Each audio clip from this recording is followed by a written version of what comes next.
to be able to get that amount of water off in a timely manner. But what I'm proposing here right now is just South Barfield, because that's the one with the most traffic. And with that, my presentation is concluded. If you have any more questions, I'll be happy to address. Thank you, Justin. I have questions. Go ahead, Councilor Vaughn. I'm going to pass this down if everybody would take one. I'm going to read a prepared statement, Justin. First of all, thank you for spending, 20 hours with me over the past 2 weeks trying to understand My water pleasure. quality and public works. And I just really want to congratulate you and your department for the incredible work you do and the fact that you put together this budget by using money that was left on the table and being very creative. So thanks very much for that.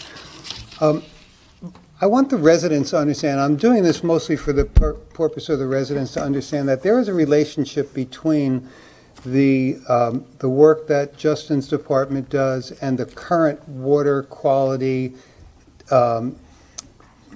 materials that are being disseminated on social media. There's a lot being said about, where we should go with alternative wastewater treatment that relates to projects that are public work projects. So I want to talk about that and talk about the interface between the two. I spent the last several weeks reviewing the best available island-specific data related to the health of our waterways and come up with the following conclusions and implications for policy development and funding.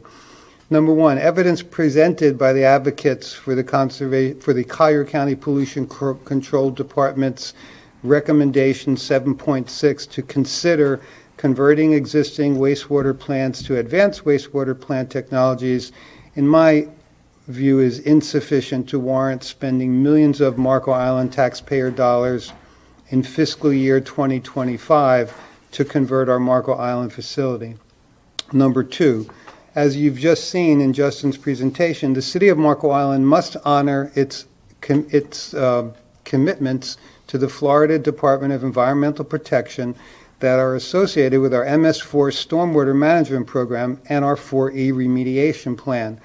Activities such as swale improvements, water testing, reuse water application oversight, and many others are required by the FDEP for compliance with our MS4 and 4E programs.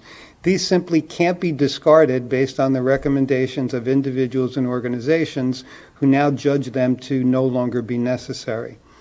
Number three, the City Council advocated for and received millions of dollars in direct legislative appropriations for special projects that Justin just went over.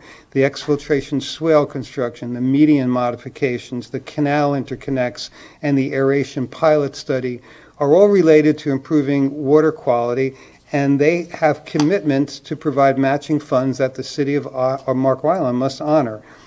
The city just can't turn its back on these financial commitments and use that money for alternative wastewater treatment or other new initiatives. These special projects and appropriations were based on scientific studies and discussed at length during City Council meetings over the past 3 years. Number four, the waters of Marco Island are still deemed to be impaired for nitrogen by the FDEP until we are officially off that list, which, in talking with Justin, may or may not happen in fiscal year 2025. And we as the council agreed that that would be our number one goal, that until we were off the impaired for nitrogen list, that would be our number one priority. Well, there's no guarantees we're going to be off it as soon as some people say we are. So until then, our fiscal priorities for the coming year should be to continue to fund our current reuse water program, our MS4 and 4E programs, and to honor our commitment to fund matching grants related to these direct legislative appropriations for special projects that we received. And then finally, number five, before considering to AWT, the City of Marco Island should consider a formal study of water quality trends that examine such issues as oxygen levels, benthic mats, and algae blooms.